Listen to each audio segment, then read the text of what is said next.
Followers. मैं मनीष परियार।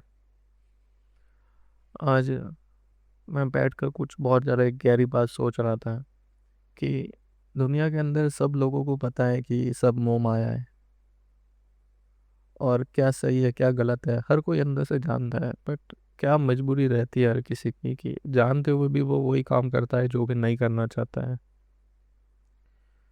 हर कोई जानता है कि मुझे वासना में नहीं फंसना है, फिर भी वासना पता नहीं जैसे तैसे करके कैसे पता नहीं खींच लेती है, उसको फंसा देती है। वो लास्ट में चीखता चिल्लाता रहता है कि नहीं नहीं नहीं, पर अंत में फिर कुछ बचता नहीं है।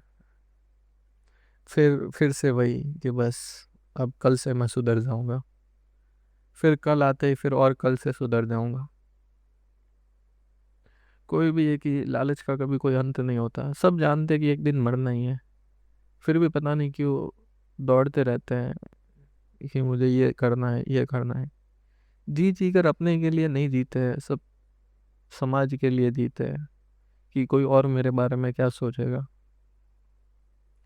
बात बहुत ज़्यादा सोचने वाली है। कैसे मतलब क्या है, अगर मुझे सुनने वाले अगर सुन रहे हैं तो वो भी खुद भी एक बार सोचे कि ऐसी क्या मजबूरी है कि हमें मजबूर करती है कि यही करना है। आत्मा के बारे में बातें सबने सुनी है, सुनी हुई बातें सब जने बोलते हैं, वास्तविक रूप से कोई जानता ही नहीं है। अगर आत्मा की बात आएगी लोगों ने इतनी बार सुन लिया कि उनको लगता है कि क्या है, नॉर्मल है।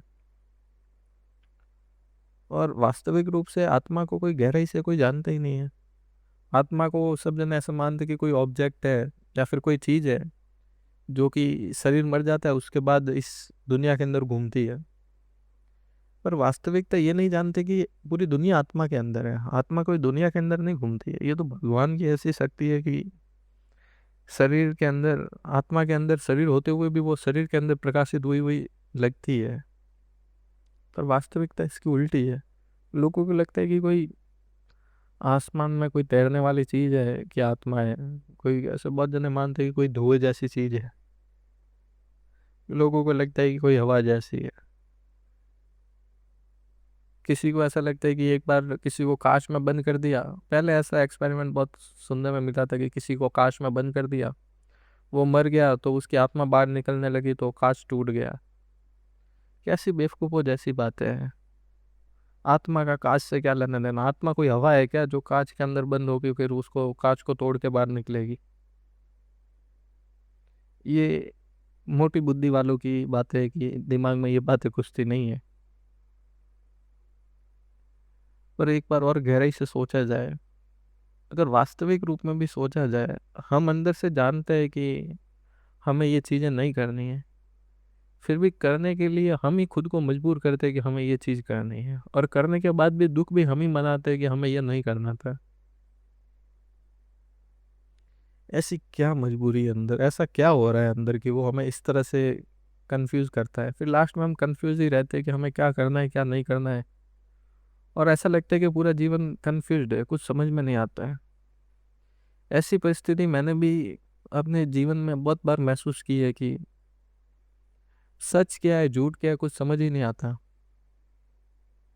कुछ लोग होते हैं कि जो मन के अंदर कोई घटना सोचते हैं या फिर कोई विचार उत्पन्न करते हैं सोचते हैं, उसी को वो सच मान लेते हैं कि ये सच है। फिर वो दूसरों को बताने लगते हैं कि हाँ ये मेरा, उनको ये बुद्धि में नहीं आता कि ये बात मैंने मन में सोची है, ना तो ये टेस्टेड है ना इसका कोई रिजल्ट है मेरे पास। मन में सोची हुई बात को सच मान लेते हैं, फिर उसी कोरी कल्पना में जीते हैं, फिर धीरे धीरे करके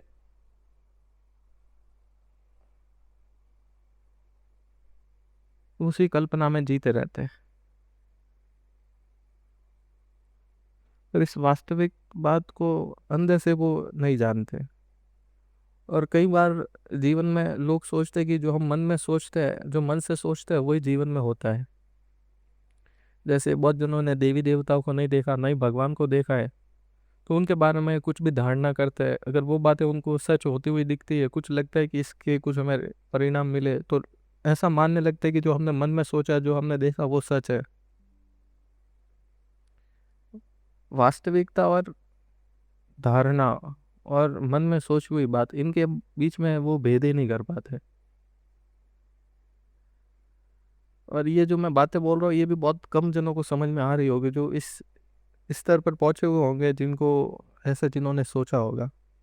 तो तीनों बातें अलग अलग है, धारणा करना, मन में सोचना और सच, ये तीनों अलग है। सच सच है, धारणा मतलब कि जो हमने मन में जो हमने धारण किया है, और मन में सोचा वो सच मानना, वो सच नहीं है, और धारणा भी सच नहीं है।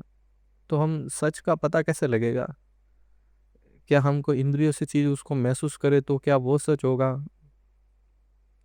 या फिर हमने मन में सोचा वो सच होगा? तो हम सच मानने के लिए तो हम हमारी इंद्रियों का ही प्रयोग करते हैं। हम जो आंखों से देखते हैं, सुनते हैं, जिस चीज का हमें स्वाद आता है उसी को हम सच मानते हैं।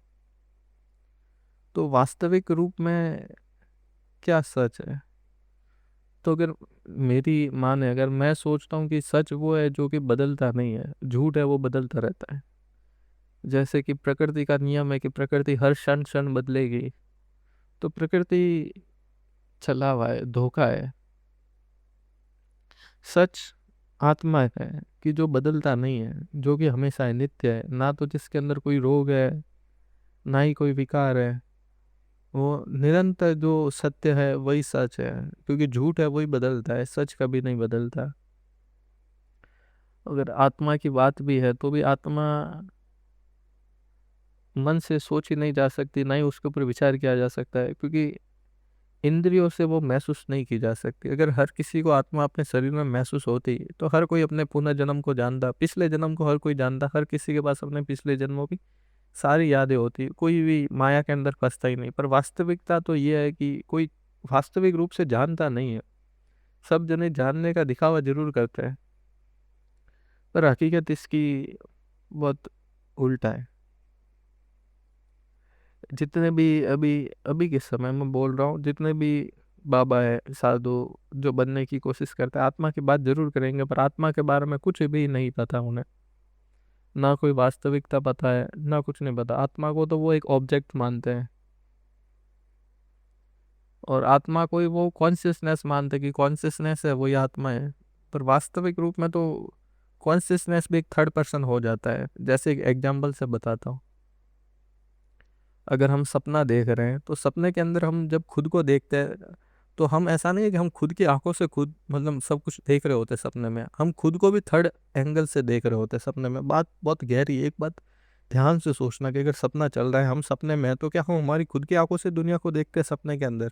नहीं, हम तो खुद को भी एक पीछे कोई, जैसे कोई खड़े है, कोई कॉन्शियसनेस है जो उसको ऑब्जर्व कर रही है, मुझे खुद को भी। वो तो मैं खुद को भी खुद इसलिए मानता हूँ क्योंकि वो मेरा मन मान लेता है कि ये सपने में ये जो है इंसान वो मैं हूँ। ये धारणा है, मेरा मन ने माना तो वो मैं खुद को देखने लगता हूँ कि ये मैं हूँ। पर वास्तविक रूप में तो मैं खुद को थर्ड एंगल से देख रहा होता हूँ कि हाँ ये मैं हूँ, ये मैं कर रहा हूँ, मैं हवा में उड़ गया। क्योंकि सपने में हवा में उड़ना कोई बड़ी बात नहीं है, ये अक्सर होता रहता है मेरे साथ। तो मैं तो खुद को भी थर्ड एंगल से देखता हूँ। तो क्या कॉन्शियसनेस फिर क्या आत्मा है क्या? बिल्कुल नहीं है, क्योंकि कॉन्शियसनेस खुद भी थर्ड एंगल से देख रही है। अगर मैं कॉन्शियसनेस को भी एक बार देखने की कोशिश करूँ तो उसका भी एक थर्ड एंगल बन जाएगा देखने के लिए। और जिस चीज से मैं उसको देखने की कोशिश करूँ, अगर उसको भी मैं देखने की कोशिश करूँ तो वो भी उसी से अलग हो जाएगी, उसको देखने के लिए कोई दूसरा एंगल बन जाएगा। तो ये ऐसा चला हुआ है कि वास्तविक चीज सामने नहीं आती है, इसी के अंदर घूमती रहती है। तो ये माया का ये क्या पर्दा है?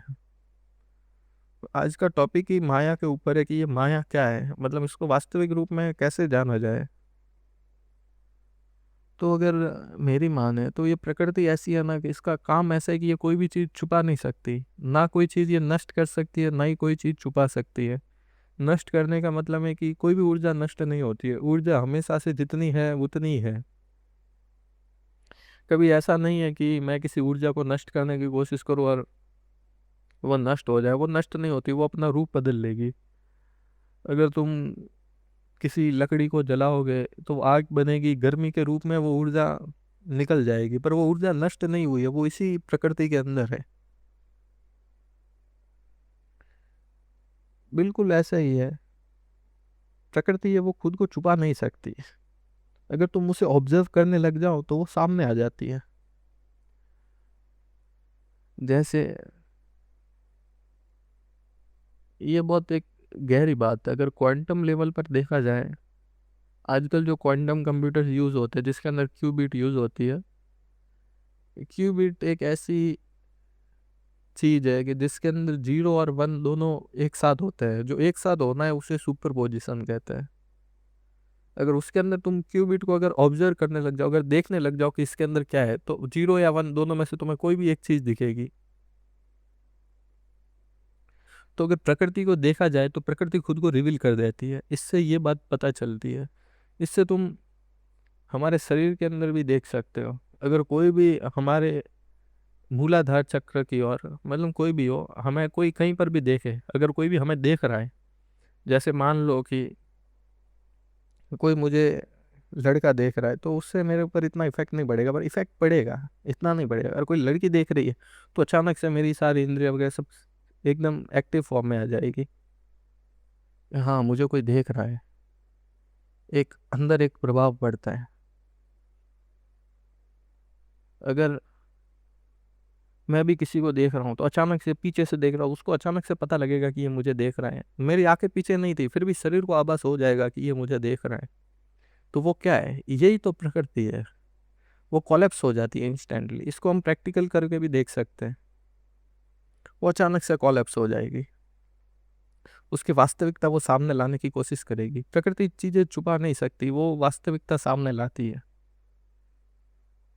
जैसे मूलाधार चक्र वाला बोला, हमें कोई कहीं भी देख ले उससे हमें फर्क नहीं पड़ेगा। और मान लो कि हमने कपड़े नहीं पहने हुए, अगर ऐसी एक कल्पना की जाए, तो उस समय अगर हम सोचे कि हम कपड़े ना पहन के अगर बाहर जाएं, तो हमें क्या लगेगा? एक शर्म होती है कि नहीं, हमें कोई दिखेगा, हमें कैसा लगेगा। ऐसा नहीं है कि ये दुनिया ऐसी है इसलिए हमें ऐसा लग रहा है। कपड़े पहनना ही इसलिए शुरू किया क्योंकि लोगों को फर्क पड़ता था कि उन्हें कोई देख लेगा। ये फर्क पड़ना कहाँ से शुरू हुआ? क्योंकि प्रकृति का स्वभाव है, वो खुद को छुपाती है, वो सामने नहीं लाती है। पर अगर तुम गौर से तुम देखते रहोगे, निरंतर उसी के ऊपर रत रहोगे, तो प्रकृति खुद ब खुद सामने आ जाती है। एक है ना कि प्रकृति खुद को छुपाती भी है और सामने से एक एक चीज ऐसी प्रकट भी करती है कि नहीं, इसके अंदर कुछ खास है। वो जीव को आकर्षित करती है। जैसे कृष्ण अर्जुन को बताते एक बात बोलते बड़ी गहरी है, कि जो 3 गुणों वाली प्रकृति है, रजस तमस और सत्व, इन 3 गुणों वाली प्रकृति में आज जो जीवात्मा, अविनाशी जीवात्मा है कि जिसका कभी नाश नहीं हो सकता, वो इनसे मोहित होकर इसमें बंध जाती है। तो प्रकृति के अंदर वो आत्मा बन जाती है, क्योंकि प्रकृति का गुण ही कुछ ऐसा है ये 3 गुणों के अंदर, कि वो प्रकृति खुद को ऐसा प्रकट करती है कि वहां पे आकर्षण होने लगता है। जो मन है, मन आकर्षित होता है। अगर कोई भी चीज छुपी हुई है तो उसको देखने के लिए मन आतुर होता है कि नहीं, इसके पीछे क्या है। अगर वो चीज को पूरा हटा दिया जाए, एक चीज सामने लाए कि ये चीज है बस, तो वहां पे एक मन की एक जिज्ञासा समाप्त हो जाएगी कि नहीं, बस देख लिया, अब कुछ नहीं रहा देखने के लिए। तो ये कैसे होता है? ये वास्तविकता है क्या इसके पीछे? कि मैं एक बार बैठ के यही बहुत ज्यादा गहराई से सोच रहा था, तो कृष्ण की एक और बात मुझे याद आई कि प्रकृति 3 गुणों वाली है। कृष्ण कहते हैं कि हृदय के अंदर ये तीनों गुण होते हैं, एक ही समय पे होता है। तीनों गुण ही होते हैं हृदय के अंदर, रजस तमस सत्व, ये तीनों के तीनों हृदय के अंदर होते हैं। जिनकी बुद्धि सूक्ष्म हो गई है वो इन तीनों गुणों को महसूस भी कर सकता है अपने हृदय में। तो ये तीनों गुण हृदय में एक ही साथ होते हैं। कृष्ण कहते हैं कि जब एक गुण बढ़ता है, जैसे सत्व गुण बढ़ा, तो रजस और तमस दोनों गुण कम हो जाएंगे।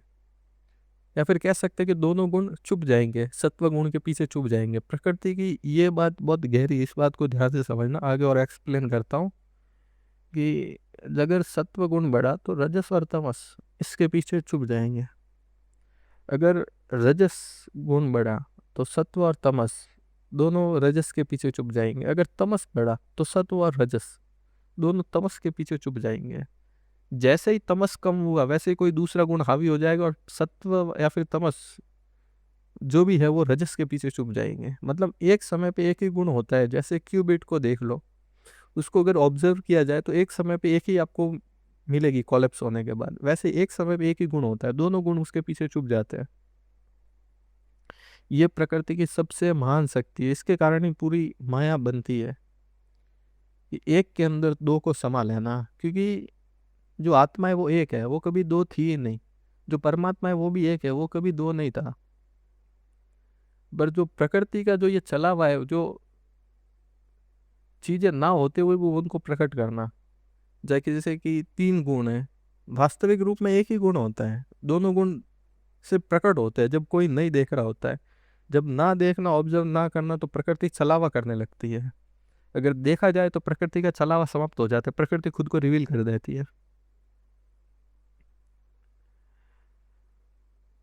जो ये छलावा है, अगर प्रकृति की तरफ ध्यान ना दिया जाए तो ये छलावा बढ़ने लगता है। ये तीनों गुण आपस में मिलते हैं, रजस तमस सत्व, दोनों तीनों की मात्रा कम या अधिक होती रहती है। प्रकृति के अंदर तुम देखोगे तो हर समय तीन ही प्रकार की चीजें तुम्हें मिलेगी। जैसे तुम आकाश की तरफ देखोगे तो ऊपर आकाश दिखेगा, एक बीच वाला हिस्सा तुम कल्पना में देख सकते हो, नीचे तुम पाताल को सोच सकते हो। तुम्हें तीन डायरेक्शन मिलेगी, ऊपर नीचे और बीच वाली। समय को भी देखोगे तो भूतकाल, वर्तमान और भविष्य। पर वास्तविक रूप से देखा जाए तो कभी भी भूतकाल और भविष्यकाल तो कभी है ही नहीं, हम तो हमेशा से वर्तमान में ही है। ध्यान से सोचे तो अगर ऊपर नीचे की बात करें तो क्या हम सोच रहे इसलिए ऊपर नीचे हमें नजर आ रहा है? अगर तुम ध्यान से देखो तो हमारे लिए ऊपर नीचे का कोई मतलब ही नहीं है। हम किसके रेफरेंस में देख रहे हैं वो चीजें डिपेंड करने लग जाती है। अल्बर्ट आइंस्टाइन ने भी अपने जीवन के अंदर जब थ्योरी ऑफ रिलेटिविटी दी थी तो उसने भी एंड में बहुत कोशिश की थी कि इस इक्वेशन से ये चीज़ निकालने की कि ये किसी के रिलेशन में ना रहे, बिना रिलेशन के ये इक्वेशन रहे। बहुत कोशिश की, बाकी अंत में वो उसको भी एक रियलाइज हुआ था अपने अंतिम समय में कि जो रिलेशन है वो बना रहेगा। किस चीज़ को किस चीज़ के नज़रिए से देख रहे हैं उस रिलेशन का बहुत फ़र्क पड़ता है। अगर और थोड़ा और गहराई से देखें तो सॉलिड, लिक्विड, गैस, यहाँ पे भी हमें तीन चीज़ें दिखेगी। तो ये तीन चीज़ें क्यों हैं? क्योंकि प्रकृति के तीन गुणों ने इनको छल के बनाया है। अगर वास्तविक रूप से देखोगे तो पानी हो गया, उससे तुम गैस बना लो, अब उसे सॉलिड कर लो, तीनों है तो एक ही, पर अलग अलग स्टेट नज़र क्यों आ रही है? रजस तमस सत्व, एक समय पे एक ही गुण होता है, दोनों गुण उसके पीछे चुप जाते हैं। चीजें जो प्रकृति के अंदर है, जो जितने भी, जैसे कंप्यूट का मतलब है कि हम कंप्यूटर के अंदर मान लो कि एक मेरे पास 10 डिजिट है, मैं 10 को प्लस कर दूं, चलो 10 का उदाहरण नहीं लेता, 3 का उदाहरण लेता हूँ कि मेरे पास 3 डिजिट है। जैसे मान लो कि 2, 3 और 5। अगर मैं 5 के अंदर 3 जोड़ूँ तो कितना होगा? 8। 8 के अंदर 2 जोड़ूँ तो कितना होगा? 10। अब कोई मुझे ये बता सकता है कि मेरे पास कितने डिजिट थे? अगर मैं पीछे के तीनों डिजिट निकाल दूँ तो कितने सारी कैलकुलेशन बन जाएगी। वन वन भी हो सकता है 10 बार, 2 भी हो सकता है 5 बार, 5 हो सकता है 2 बार। कितने सारे अलग अलग ऑप्शन आ गए, अब हम इसे ढूंढेंगे कैसे? उसके लिए हम कंप्यूट करेंगे, कंप्यूटर के अंदर हम तुक्के मारेंगे, जिसे ब्रूट फोर्स कहते हैं, कि जो सही डिजिट होगा वो हमें पता चलेगा ब्रूट फोर्स से। तो ये कंपाउटेशन आता कहाँ से है? इसे हम कैलकुलेट क्यों नहीं कर पा रहे? ये प्रकृति की शक्ति है बहुत बड़ी वाली, कि प्रकृति है वो चीज़ों को छुपा लेती है अपने अंदर। ये छुपाने के कारण ही आकर्षण और माया प्रकट होती है। इसको बहुत गहराई से समझने की ज़रूरत है। जो मैं बातें बोल रहा हूँ वो सुनने में नॉर्मल लग रही है, बाकी अगर तुम फर्स्ट पर्सन एक्सपीरियंस करोगे अपने हृदय के अंदर, इन गुणों को तुम हकीकत में एक पीछे के छुपते हुए देखोगे तो तुम्हें लगेगा कि यह माया की उत्पत्ति यहीं से हो रही है। जो वासना है, जो बुद्धि को मोहित करती है, ये चीज़ें कहाँ से छुपती है और ये कैसे आकर्षण प्रकट होता कैसे है? ये तीनों गुण इसी प्रकार से आपस में मिलकर आकर्षण प्रकट करते हैं और प्रकृति को और आगे बढ़ाते हैं। जो जल के अंदर जो रस है, जो वायु का तत्व है स्पर्श करना, जो आकाश का जो गुण है शब्द, ये सब कहाँ से हो रहा है? ये तीन गुणों वाली माया ही तो इन सबको मिल के प्रकट कर रही है। जब तीन चीजें ना होते हुए भी वो एक चीज से प्रकट हो रही है, यही तो चला हुआ है एक ही चीज, दो चीजें उसके पीछे छुप रही है और एक समय पे एक ही चीज प्रकट हो रही है। इससे पता क्या लगता है कि ये कभी था ही नहीं, इसे तो प्रकृति ने छल के बनाया है। इसलिए इसको माया इसीलिए किया जा रहा है, क्योंकि चीज़ें ना होते हुए भी वो दिखाती है, चीज़ें छुपाती है। ये इसका बाय डिफ़ॉल्ट नेचर है इसका। जो हमारे पिछले जो ऋषि मुनि जितने भी थे, उन्होंने इसको ऐसे ही नाम नहीं दिया है माया। माया नाम देने के पीछे बड़ा गहरा कारण है कि इसकी वास्तविक रूप से इसको जानते थे। आजकल कोई जानते ही नहीं है। जो चीज़ें मैं बता रहा हूँ मेरी खुद की अपनी रिसर्च से, इसलिए मैं आपको इतनी डिटेल में बता पा रहा हूँ। ना रियलिटी में तो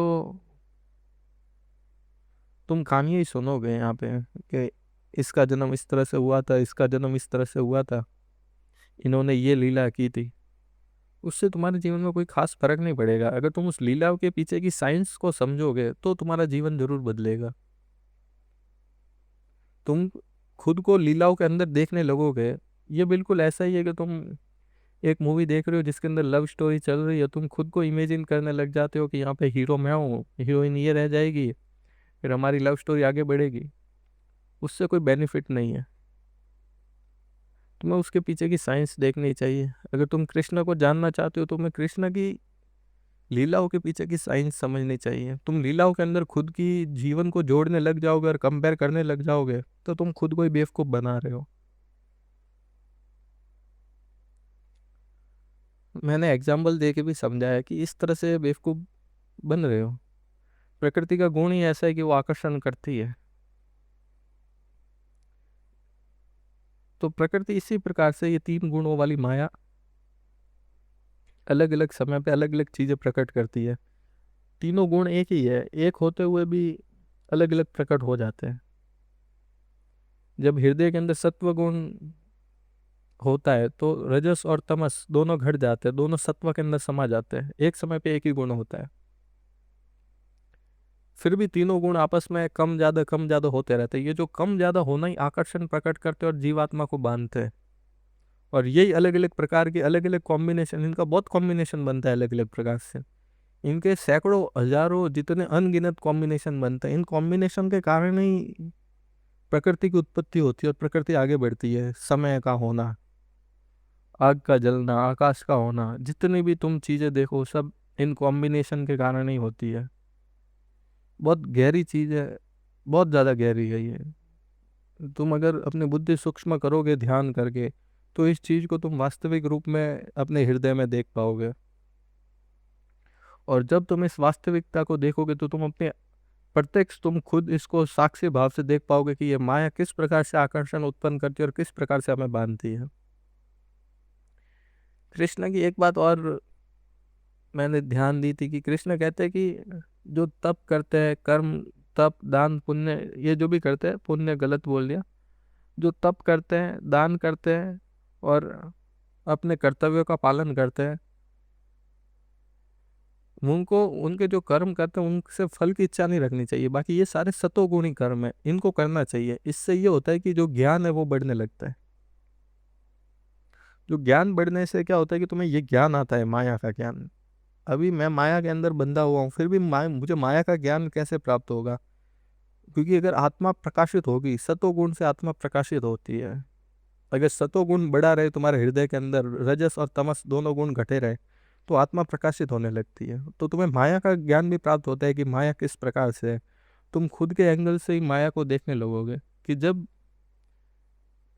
योगी खुद को करता ना देखते हुए खुद के गुणों को, हृदय के अंदर उत्पन्न हुए हुए गुणों को ही देखने लग जाता है, तो वो गुणों से अलग हो जाता है। वो उन गुणों से भिन्न हो जाता है।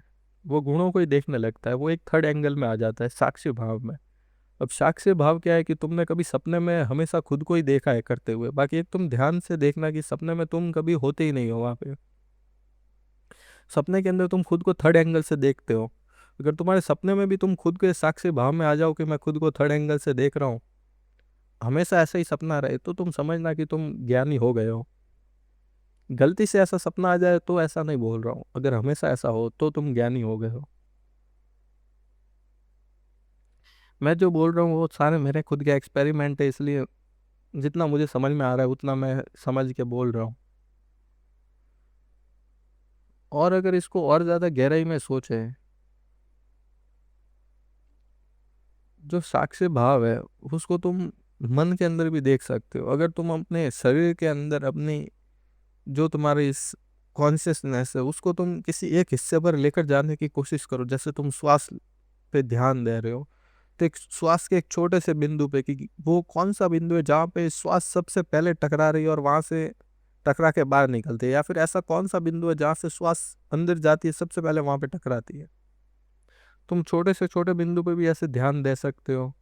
और तुम अगर चेतना को अगर बड़ी करो कि मतलब उसको तुम थर्ड एंगल से देखने की कोशिश करो कि मैं नहीं हूँ, खुद को तुम थर्ड एंगल से देखने की कोशिश करो। अब जो ये चीज़ मैं बता रहा हूँ ये मैं बतानी मेरे लिए मुश्किल हो रही है, क्योंकि ये चीज़ें शब्दों के अंदर ही आना मुश्किल हो रहा है। इसके लिए मैं फिर भी कोशिश कर रहा हूँ कि खुद को तुम इस एंगल से देखने लगो कि तुम्हारी जो कॉन्शियसनेस का दायरा है वो बढ़ जाए, और तुम खुद को देख सको कॉन्शियसनेस से। खुद के शरीर के अंदर में तुम खुद को देख सको खुद की कॉन्शियसनेस से। अब देखो, इसको मैं शब्दों के अंदर बोल नहीं पा रहा हूँ क्योंकि मुझे इसके लिए कोई रिलेटिव कोई एग्जाम्पल मिल नहीं रहा है कि जिससे मैं रिलेट करके बोल पाऊँ। पर ये भाव तुम ध्यान से प्राप्त कर सकते हो, और खुद को मतलब ऐसा है कि तब करोगे, खुद का तुम पवित्र करोगे खुद को, तो ये भाव प्राप्त हो सकता है। इस अवस्था में आ सकते हो। इस अवस्था में आने के बाद तुम खुद को देख पाओगे, खुद की तुम चेतना को महसूस कर पाओगे। अभी मेरी इसके ऊपर और रिसर्च चल रही है कि ये तीन गुण और किस प्रकार से काम करते हैं, खुद को किस प्रकार से ऐसे करते हैं कि शरीर के अंदर अनेक अनेक प्रकार के आकर्षण उत्पन्न होते हैं। बुद्धि सूक्ष्म भी होनी चाहिए, बुद्धि इतनी सूक्ष्म होनी चाहिए कि तुम सत्व और रजोगुण को दोनों को अलग कर दो अपनी बुद्धि की प्रखरता से। तुम वास्तविक रूप में तो तुम चीजों को अलग कर ही सकते हो कि अगर तुम कोई काम करे, जैसे तुम चावल को साफ करो तो उसके अंदर से तुम एक एक कंकर आंखों से देख के निकाल लो, पर बुद्धि इतनी प्रखर हो कि तुम्हारे शरीर के अंदर उत्पन्न हुए दो भावों को तुम अलग कर दो कि ये काम का भाव है, ये खुशी का भाव है। कैसे बुद्धि से वो तुम तलवार की तरह यूज करो, ये बात बहुत गहरी है। अगर तुम ऐसा करने में सक्षम हो जाओ तो तुम अपने भावों को वश में करके उनके ऊपर कंट्रोल कर सकते हो। ये मैं अपना स्टेट बता रहा हूँ, अगर ऐसा तुम कर सकते हो तो वो सच्चा ज्ञान है। ये सारी चीजें कोशिश करनी चाहिए। अगर तुम्हें कृष्ण को देखो, तुम राम को देखो, अगर तुम उनकी लीलाओं के अंदर तुम खुद को खुद से कंपेयर ना करो और उनकी लीलाओं को साइंटिफिक एंगल से देखने की कोशिश करो, तो तुम वास्तविकता देखोगे। जो कथाएं भी कही गई है वो सब खुद को इन एंगल से देखने के लिए तुम समझ सको इसलिए कही गई है। ऐसा नहीं है कि तुम अपने काम के भाव उसके अंदर देखने लग जाओ, अपने प्यार के भाव उसमें देखने लग जाओ, तुम मोह के भाव उसमें देखने लग जाओ। तो ये सारे भाव तो तुम्हें फंसाएंगे ही, चाहे भले तुम भगवान के अंदर भी क्यों ना देख लो,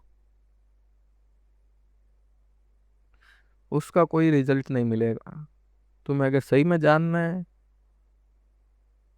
तो खुद से क्वेश्चन करते रहो हर वक्त, तो ही तुम जान पाओगे। क्योंकि माया खुद को छुपाती नहीं है, ये गुण मैं बता रहा हूँ क्योंकि ये मैंने बहुत ऑब्जर्व किया है। अगर तुम माया को निरंतर तुम देखते रहोगे तो माया खुद भी खुद सामने आ जाती है, वो खुद को छुपा ही नहीं पाती। ये माया का गुण, माया के पास बहुत सारी पावर है, ये इल्यूजन क्रिएट करती है, जीवों को आकर्षित कर लेती है, अनेक अनेक प्रकार के कॉम्बिनेशन बना के अनंत माया का विस्तार करती है। पर माया का सबसे एक ऐसा पॉइंट है कि तुम उसको ऑब्जर्व करो, ऑब्जर्व करते ही वो कोलैप्स हो जाती है, वो खुद को नहीं छुपा पाती। पर ऑब्जर्वर किया भी फोकस होना चाहिए कि वो निरंतर उसको ऑब्जर्व करे।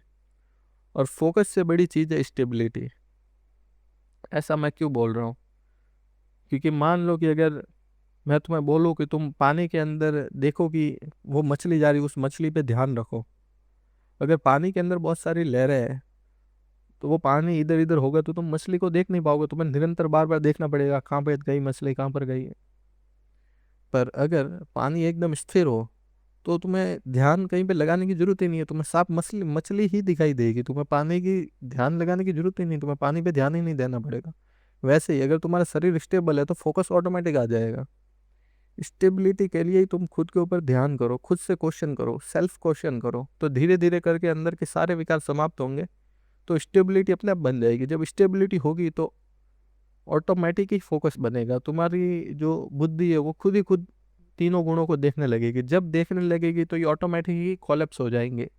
ना तो तुम्हारे ऊपर कोई आकर्षण कर पाएगा, ना तुम खुद किसी से आकर्षित होगे। क्योंकि जो इन माया के तीनों गुणों को देखता है, जब भी देखना बंद कर लेता है, ऐसा नहीं है कि तुम ऐसी अवस्था में पहुंच गए कि अब तुम इसको देख रहे हो उसके बाद तुम्हें कोई आगे तुम किसी से आकर्षित नहीं होगे, मोह नहीं होगा। तुम इनको निरंतर देख रहे हो, अगर निरंतर तुमने इनके ऊपर योग कर रखा है तो फिर तुम नहीं होगे। अगर छोड़ दिया, माया को थोड़ी भी छूट दे दी, तो माया वापस तुम्हें अपने वश में कर लेगी।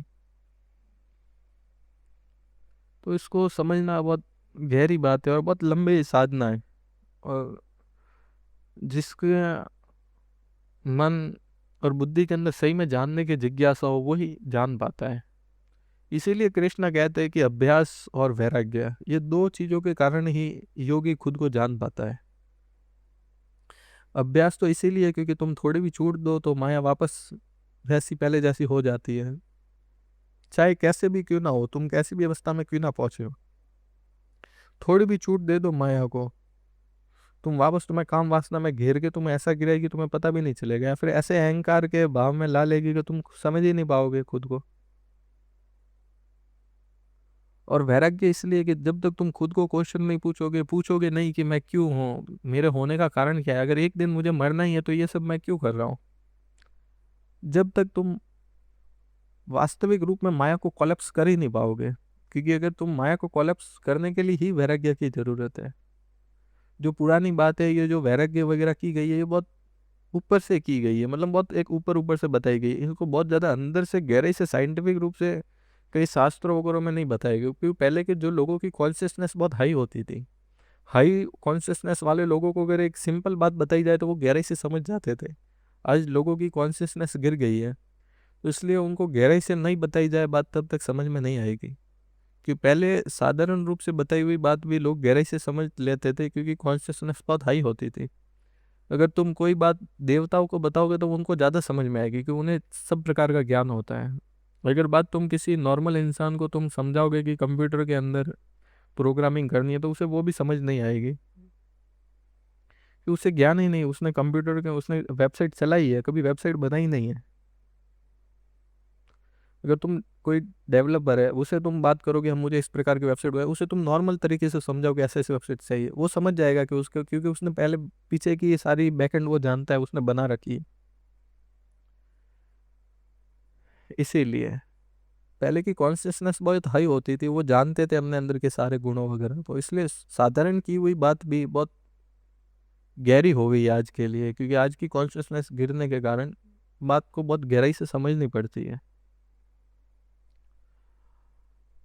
बस आज के लिए मैं यही बताने वाला हूँ, क्योंकि मैं कुछ दिनों के से इसी के ऊपर सोच रहा था, तो मुझे माया का ये एक चीज़ समझ में आई, तो मुझे लगा कि अब मुझे इसे भी अपलोड कर लेना चाहिए।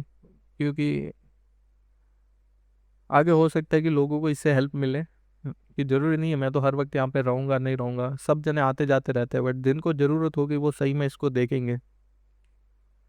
और मैं नहीं चाहता कि जो भी मैं सीख रहा हूँ वो किसी के मेरे साथ ही चला जाए, वो लोगों के और काम आए, लोग भी अपने लाइफ में उसे यूज़ कर पाए और जल्दी से सीख पाए, सबको एक गाइडेंस बनी रहे। फिर और मुझे और कोई नेक्स्ट टॉपिक में मेरी रिसर्च रहेगी तो मैं जल्दी नेक्स्ट वीडियो में मिलेंगे। आज के लिए इतना ही।